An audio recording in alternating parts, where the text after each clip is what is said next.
বঙ্গভবনের সিংহাসনে কে? তারেক রহমানের একটি চালে বদলে যাবে ভূরাজনৈতিক সমীকরণ? শাহাবুদ্দিন চুপ্পুর এক অভূতপূর্ব এবং নাটকীয় বিদায়ের পর দেশের ক্ষমতার প্রাণকেন্দ্রে বঙ্গভবন এবং জাতীয় সংসদ ভবনকে ঘিরে শুরু হয়েছে রাজনৈতিক সবচেয়ে রোমাঞ্চকর থ্রিলারের চূড়ান্ত দৃশ্য। চারপাশে চায়ের কাপের আড্ডা থেকে শুরু করে কূটনৈতিক মহলে সুসজ্জিত ড্রয়িং রুম, সবখানে এখন বাতাসে ভেসে বেড়াচ্ছে একটাই তীব্র কৌতূহল: বাংলাদেশের পরবর্তী রাষ্ট্রপতি হিসেবে বঙ্গভবনে পা রাখছেন কে? ক্ষমতার এই জটিল দাবা খেলায় বিএনপির ভারপ্রাপ্ত প্রধান তারেক রহমান এখন তার রাজনৈতিক জীবনের সবচেয়ে স্পর্শকাতর এবং কৌশলী মুহূর্তটি পার করছেন। তার সামনে এসে দাঁড়িয়েছে এক মহাদ্বিধা। একদিকে দলের ভেতরে ডালপালা মেলে তীব্র অভ্যন্তরীণ দলাদলি এবং ক্ষমতার ভারসাম্য সামলানো, অন্যদিকে আগামী দিনের জটিল আন্তর্জাতিক চাপ ও রাজনৈতিক মেরুকরণ মোকাবেলা করা।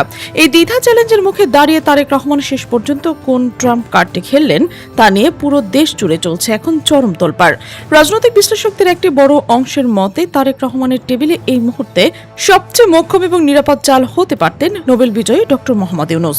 তাকে যদি কোনোভাবে বঙ্গভবনের শীর্ষ আসনে বসানো যেত, তবে বিএনপির ভেতরের জ্যেষ্ঠ নেতাদের মনস্তাত্ত্বিক কাদা ছোড়াছড়ি এবং টানাপোড়েন থেকে যেমন এক মুহূর্তেই মুক্তি পাওয়া যেত, তেমনি আন্তর্জাতিক পরাশক্তিগুলোর কূটনৈতিক এবং অর্থনৈতিক চাপ সামলানো পানির মতো সহজ হয়ে যেত।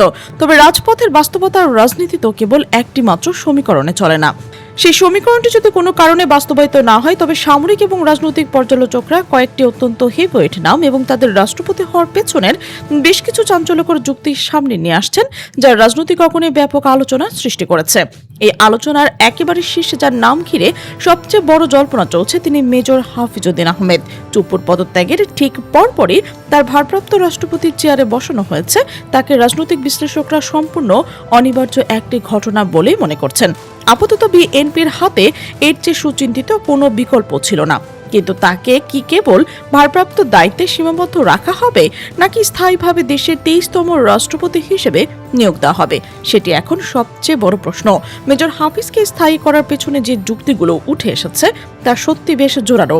বীর বিক্রম খেতাবপ্রাপ্ত এই বীর মুক্তিযোদ্ধা যেমন সেনা সদস্যদের অভ্যন্তরীণ পাওয়ার সার্কেল অত্যন্ত শ্রদ্ধেয় ব্যক্তি, তেমনি 4 দশক ধরে একটি অন্যতম প্রধান রাজনৈতিক দলের সঙ্গে যুক্ত থাকার সুবাদে সিভিল এবং মিলিটারি রাজনীতির দুই মেরুর মাঝখানে অবস্থার এক মজবুত সেতুও হতে পারে।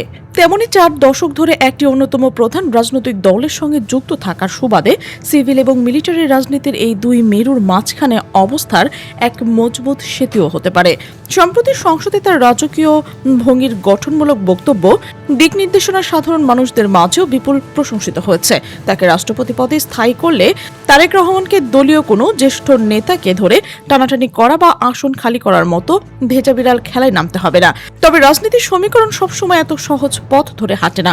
সচেতন মহলে আরও একটি অংশ আবার এখানে তীব্র দ্বিমত পোষণ করছেন।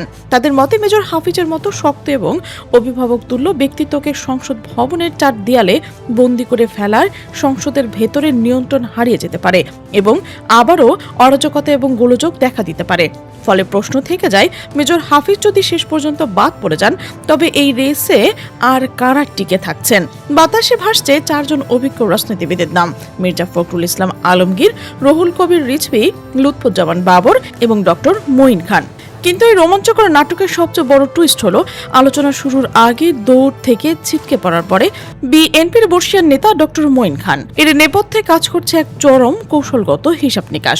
বলা হয়ে থাকে, মঈন খানের সবচেয়ে বড় শক্তি বা সীমাবদ্ধতা হলো রাষ্ট্রপ্রধান হিসেবে নিজের স্বাধীন মতামত প্রকাশ করা বা হাইকমান্ডের সিদ্ধান্তের বাইরে গিয়েও সঠিক পদক্ষেপ নেওয়ার সাহসিকতা তৈরি করেছে। দলীয় স্বার্থ রক্ষার তাগিদে বিএনপির বঙ্গভবনে এমন কাউকে বসাতে চাইবেন না যিনি দলীয় সিদ্ধান্ত বাইরে নিজস্ব দৃষ্টিভঙ্গি খাটাবেন, বরং তারা চাইবে শাহাবুদ্দিন চুপ্পুর মতোই একজন অত্যন্ত অনুগত এবং বাধ্যগত ব্যক্তিত্বকে সেখানে রাখতে, যাতে ক্ষমতার কেন্দ্রবিন্দু থেকে দলের মূল স্বার্থ ক্ষুণ্ণ না হয়। এই হিসেবে ধরে এগোলে হঠাৎ করে ভাগ্যের দরজা খুলে যেতে পারে মির্জা ফখরুল ইসলাম আলমগীরের কিংবা রুহুল কবির রিজভীর। বিশেষ করে মির্জা ফখরুলকে বঙ্গভবনে পাঠানোর এক চমৎকার কৌশলগত সুবিধা রয়েছে। সাংবিধানিক বিচারের রাষ্ট্রপতির পদ অত্যন্ত আনুষ্ঠানিক ও একক। এই পদমর্যাদাপূর্ণ চেয়ারে বসলে রাজপথের সক্রিয় এবং ক্ষমতাধর রাজনীতি থেকে নিজেকে গুটিয়ে নিতে হয়। মির্জা ফখরুলকে রাষ্ট্রপতি করে বঙ্গভবনে পাঠিয়ে দিলে এক মুহূর্তের মধ্যেই বিএনপির মহা গুরুত্বপূর্ণ মহাসচিব পদটি ফাঁকা হয়ে যাবে। আর রাজনৈতিক অন্দরমহলে গুঞ্জন বলছে সেই শূন্য পদে পরবর্তী সালাউদ্দিন আহমেদকে স্থলাভিষিক্ত করা বিএনপির ভেতরে দীর্ঘদিনের পরিকল্পনাকে পূর্ণতা দেবে। তবে পুরো নাটকের সবচেয়ে চমকপ্রদ এবং থ্রিলিং অধ্যায়টি তৈরি হয়েছে এমন এক নামকে কেন্দ্র করে, যাকে বলা হয় বিরোধী শিবির এবং প্রতিবেশী দেশের এক নম্বর আতঙ্ক।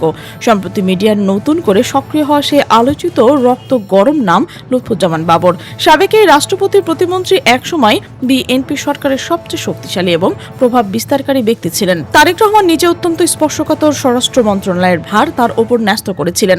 রাজনৈতিক অঙ্গনে একটি অত্যন্ত স্পষ্ট যে 10 ট্রাক অস্ত্র মামলার মতো ঘটনাগুলোর পর থেকে প্রতিবেশী রাষ্ট্র তাদের মিত্রদের সঙ্গে বাবরের একটি স্থায়ী বৈরী সম্পর্ক তৈরি হয়েছে।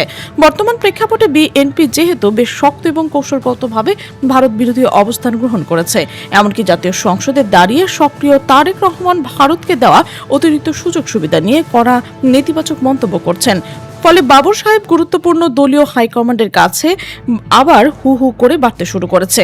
শুরুতে বাহ্যিক তীব্র আপত্তি এবং বাধার কারণে অন্তর্বর্তীকালীন কোনো ব্যবস্থা বা রাজনৈতিক সমীকরণে লুৎফুজ্জামান বাবরের দৃশ্যপট থেকে সরিয়ে রাখতে হলেও আজকের এই চরম মুহূর্তে রাষ্ট্রপতির মতো শীর্ষ পদের জন্য তার নাম কেন এত গুরুত্বের সাথে উঠে আসছে, এর উত্তর লুকিয়ে রয়েছে 2006 সালের সেই ইতিহাস কাঁপানো অভিজ্ঞতার মাধ্যমে। সে সময় বন্দুকের নলের মুখে এবং বিতর্কিত রাজনৈতিক ফর্মুলার ভয় দেখিয়ে তৎকালীন রাষ্ট্রপতি ইয়াজউদ্দিন আহমেদকে বাধ্য করা হয়েছিল 111-এর মতো এক অনাকাঙ্ক্ষিত পরিস্থিতি তৈরি করার জন্য। বিএনপির নীতি নির্ধারকরা খুব ভালো করে জানেন যে রাষ্ট্রপতির চেয়ারে যদি লুৎফুজ্জামান বাবরের মতো একগুঁয়ে এবং শক্ত রগে মানুষ বসে থাকেন, তবে বাইরের কোনো গোয়েন্দা সংস্থা বা কোনো অভ্যন্তরীণ ষড়যন্ত্রকারী ভয় দেখিয়ে দ্বিতীয় কোনো 111-এর ঘটনার দুঃসাহস পাবে না। ভবিষ্যতে বঙ্গভবনকে ব্যবহার করে বিএনপির সরকারকে কাবু করার মতো রাস্তা বাবর একাই বন্ধ করে দিতে পারবেন। এখন চূড়ান্ত সিদ্ধান্ত সেই রোমাঞ্চকর মোড়টি সম্পূর্ণ নির্ভর করছে তারেক রহমানের এক চালের ওপর। তিনি কি রাজনৈতিক ভারসাম্য ধরে রাখতে ডক্টর ইউনূস বা মেজর হাফিজের মতো সর্বজন গ্রাহ্য কোনো কার্ড খেলবেন, নাকি দলের ভেতরে পদ খালি করার কৌশল হিসেবে মির্জা ফখরুলকে বঙ্গভবনে পাঠাবেন, অথবা 2006 সালের পুনরাবৃত্তি ঠেকানোর মহাবর্ম হিসেবে প্রতিবেশী দেশের ঘুম হারাম করে দেওয়া লুৎফুজ্জামান বাবরকে রাষ্ট্রপতি করে বসিয়ে দেবেন। ক্ষমতার দাবার এই খেলার শেষ চালটি কে দেবেন এবং কার মাথায় উঠবেন বঙ্গভবনের মুকুট, তা সময় বলে দেবে।